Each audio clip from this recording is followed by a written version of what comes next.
Ya, saya lanjutkan pertanyaan terpotong tadi Mas Dhani. Ini kan kunjungan Presiden Jokowi kemanapun sudah pasti akan ada kerumunan kan. Seorang presiden datang ke daerah pula, warga pasti antusias ingin bertemu. Apakah hal seperti ini tidak diantisipasi baik oleh pihak pengamanan, protokoler gitu? Sudah ya, karena kan dalam kunjungan presiden itu ada protapnya, ada tim advance. Tim advance itu dari mulai hulu ke hilir ya, sampai dari mulai rumah sakitnya kalau terjadi apa-apa, sampai dengan titik-titik yang memang itu akan ada potensi-potensi kerumunan. Itu sudah dimitigasi oleh tim-tim advance yang datang sebelum kunjungan presiden. Nah, yang kedua, ini kan sekali lagi saya sampaikan bahwa ini kan adalah spontanitas warga. Karena ada masalah efek domino yang tadi saya sampaikan di awal tadi. Nah, spontanitas itu memang sulit, aparat juga sudah berusaha ya. Saya lihat juga para teman-teman protokoler, aparat, pas pampres juga sudah berusaha semaksimal mungkin untuk mengeliminir terjadinya kerumunan. Ada yang sampai jatuh didorong emak-emak juga. Nah, kita ada, lihat ya. tapi itu kan ya tadi tuh, emak-emak masa mau diberlakukan dengan tidak baik. Nah, saya melihat pas pampres, teman-teman protokoler itu sudah bekerja semaksimal mungkin lah untuk memitigasi kerumunan ini. Namun yang namanya spontanitas itu terjadi. Sehingga tadi saya sampaikan, kita akan evaluasi secara total proses ini dengan sebaik-baik agar tidak terulang lagi di kemudian hari. Oke, Bang Saleh, ini secara tidak langsung diakui nih bakalan ada evaluasi terhadap protap dan segala macamnya. Tapi disebutkan juga ini kan spontanitas, artinya nggak bisa disalahkan langsung terjadi kerumunan lagi dari antusiasme warganya. Jadi supaya fair, mestinya memang istana harus menyesalkan kejadian itu. Kenapa? Itu memang sudah salah. Salah kalau ada kerumunan seperti itu. Dari sisi protokol kesehatan, siapa orang yang berani mengatakan tidak salah? Tunjukkan pada saya. Kan itu berarti salah. Saya menyayangkan kejadian itu. Meskipun saya tetap lagi melakukan evaluasi sebetulnya sepenuhnya kepada kejadian itu. Saya melihat saya potong sebentar. Tadi Anda bilang itu sudah salah. Tapi pertanyaan selanjutnya adalah ini salah siapa tadi? Lah ya, makanya kita akan lihat lagi. Ini sebetulnya apakah ini kesalahannya pada presiden atau pada protokol tadi yang disebutkan oleh Mas Dhani tadi. Kalau saya melihat ini protokol ini itu sebetulnya sebelum berangkat, bahkan seminggu, bahkan 2 minggu sebelum ada ke sana itu kunjungan, itu sudah dilakukan rapat-rapat, diskusi, baik dari pemerintah pusat, perwakilannya ke daerah, bagaimana sistem pengamanannya, bagaimana mengantisipasi masyarakat dan seterusnya. Tapi ini kenapa bisa terjadi seperti ini? Ini berarti kan ada kesalahan di protokol. Lalu katanya tadi Mas Dhani, ini kan harus dievaluasi. Loh, ini kan yang kesekian kali kejadiannya. Sudah berkali-kali kejadian seperti ini dan mestinya kan sudah dievaluasi berkali-kali juga. Tapi kok masih ada lagi kejadian seperti ini? Berarti ada sesuatu yang belum tuntas di dalam evaluasi itu. Kemudian yang berikutnya yang perlu kita lihat adalah tadi, kalau misalnya ini murni bahwa yang datang ke sana itu tadi spontanitas, itu sebetulnya ada kritik juga. Kenapa kok ada barang yang bisa dibagi langsung? Berarti kan barang yang dibagi oleh presiden sudah disiapkan oleh protokoler juga. Oke, nggak spontan. Ya kalau misalnya nggak ada yang disiapkan oleh protokoler, kan presiden kan nggak bisa bagi. Nah karena itu, dalam hal ini saya kira kalau istana mau jujur, mau baik misalnya, menjawab kritik publik tadi, silakan dilakukan evaluasi memang secara total pada protokolernya.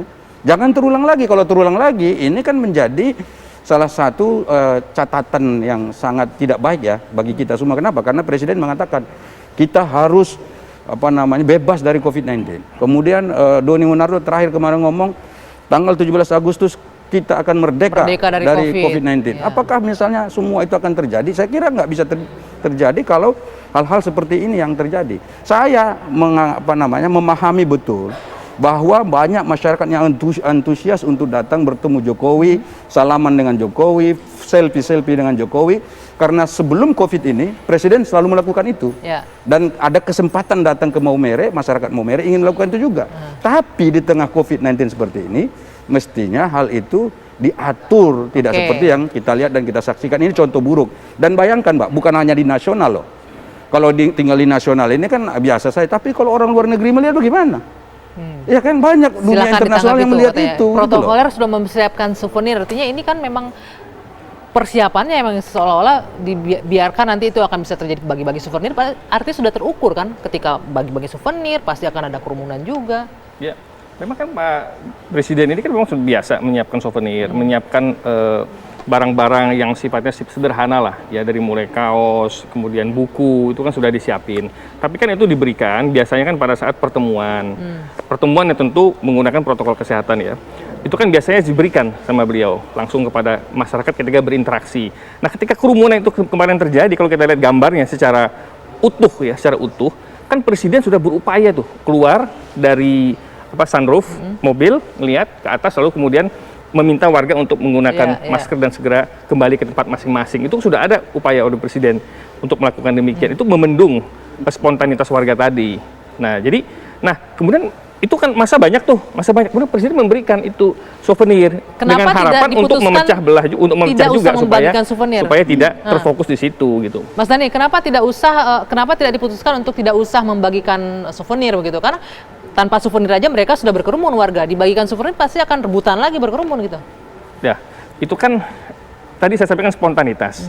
Yang dilakukan presiden juga spontanitas. Dalam mereka melihat, wah ini masyarakat sudah berkumpul nih, lalu kemudian diberikanlah souvenir pada waktu itu. Dengan harapan terjadi pemecahan massa, tidak terfokus lagi kepada presiden atau memblok jalannya mobil presiden. Jadi massa bisa terpecah. Jadi sekali lagi itu saya sampaikan adalah spontanitas. Demikian juga yang dilakukan oleh presiden juga spontanitas. Kang Ujang, ini adalah bentuk spontanitas saja, baik itu antusiasme warga dan juga tindakan presiden membagikan souvenir juga tindakan yang spontan ketika melihat warganya seperti biasa Bagi saya tidak ya. Kenapa, Bang Dhani, mohon maaf ya. Pak Jokowi itu punya kebiasaan baik. Ketika dari istana mau ke Jakarta, di tengah jalan bagi-bagi juga dulu sebelum pandemi. Dan sering keluar kota juga membagi juga di mobil kepada masyarakat ketika beliau berhenti di tengah jalan gitu kan. Ketika itu terjadi sebelum pandemi. Nah, ketika pandemi menjadi persoalan, ya kan seperti di NTT tersebut. Kenapa? Karena terjadi ada kerumunan itu. Kalau boleh saya analogikan, mohon maaf ya, kalau dalam Islam itu kita kiaskan gitu ya.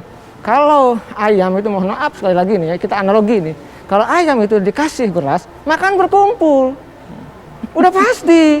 Wah. Ini analogi yang sederhana. Ini analogi loh, kias. Jadi Anda menganalogikan masyarakat ini kerumunan ayam? Tidak. Analogi yang boleh dalam konteks argumentasi. Ya kan, untuk menjabarkan ilmu pengetahuan.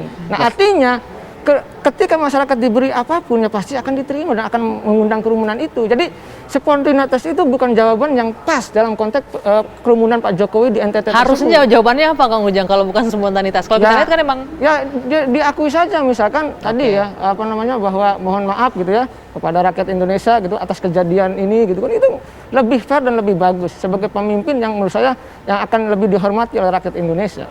Ada wacana seperti itu nggak, Mas Dhani? Presiden kan akan buka kita suara harus langsung. melihat secara utuh videonya seperti apa dan bagaimana reaksi presiden pada waktu itu yang ingin memperingatkan warga untuk tidak berkerumun. Lalu kemudian diberikan souvenir dengan harapan setelah itu selesai pecah massa kembali masing-masing. Jadi kita harus melihatnya secara utuh gitu, jangan sepotong-sepotong juga. Menyatakan bahwa kayak umpama tadi sampaikan oleh Akang tadi itu kerumunan dikasih ayam seperti ayam gitu kan, sebenarnya kan ibarat ayam kan sebenarnya nggak begitu, karena tadi ketika kita bicara spontanitas maka ada pertimbangan-pertimbangan tertentu yang ada di benak Bapak Presiden pada waktu itu dalam memberikan souvenir. Jadi kita jangan melihatnya secara parsial, tapi lihat juga dalam perspektif seandainya kita di sana pada saat itu dalam posisi keramaian. Ada manajemen pengendalian yang harus dilakukan dengan cepat. Yang perlu disikapi sebetulnya begini. Ini kan bahayanya itu sebetulnya bukan hanya untuk warga.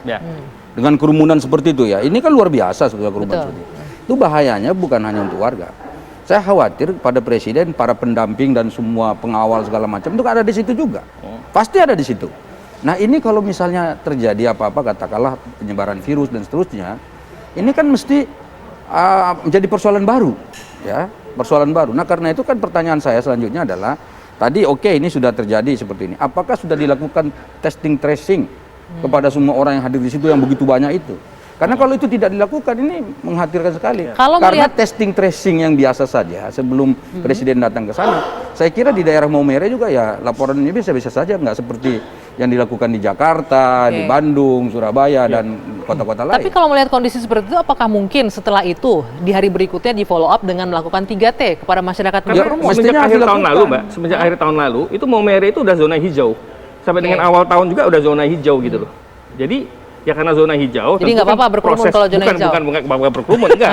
Jangan dibalik juga analoginya. Karena sudah zona hijau, jadi kan itu relatif aman. Bukan berarti berkerumun boleh, tidak.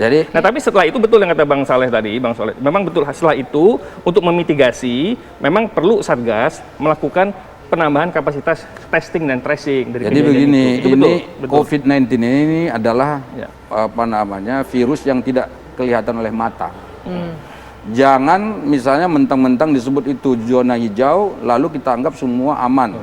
Itu tidak boleh. Kenapa? Justru yang begini-begini inilah sebetulnya yang mesti harus diantisipasi, jangan sampai terjadi. Wong pemerintah itu selalu mengatakan 5M, 5M itu loh. Apa salah satu itu? Itu kan termasuk pakai masker, ya kan, cuci tangan, kemudian jaga jarak, dan menghindari kerumunan ini loh. Mengurangi mobilitas juga. Iya kan, ini menghindari kerumunan ini sebetulnya dilanggar. Jadi kalau misalnya ini dianggap bukan pelanggaran, lalu apa lagi? Nah, sebetulnya saya sekali lagi mengatakan tidak menyalahkan presidennya, tapi protokoler ini yang tadi tidak menjaga jarak dan juga tidak menghindari kerumunan. Nah, ini dua kesalahan yang saya kira. Kalau mau kunjungan presiden pasti akan terjadi coba kerumunan, lihat itu ya, kan? memakai masker kan ada banyak yang tidak pakai masker. Ada yang tidak jaga jarak, udah pasti tidak jaga jarak. Kemudian ada yang mendatangi kerumunan. Lalu apalagi? Ya kan, tadi mengurangi mobilitas. Mobilitas kan semua orang bertumpuk di situ. Jadi ada pelanggaran-pelanggaran serius dari protokol kesehatan yang ini contoh yang tidak baik. Nah, mestinya harus dievaluasi lagi dan nanti disampaikanlah ke publik bahwa ini sesuatu yang harus diperbaiki begitu. Baik, tahan dulu Bang Saleh. Ini berarti ada pelanggaran serius protokol kesehatan dari peristiwa Maumere ya. Nanti kita juga akan minta pendapat dari Dr. Tirta, relawan COVID yang sudah bergabung bersama kita dari virtual. Selamat malam Dr. Tirta. Ini narasumber saya sebagian di studio menyebutkan terjadi pelanggaran protokol kesehatan. Bagaimana pendapat Anda? Kita akan tunggu jawabannya usai jeda di Dua Sisi saat lagi.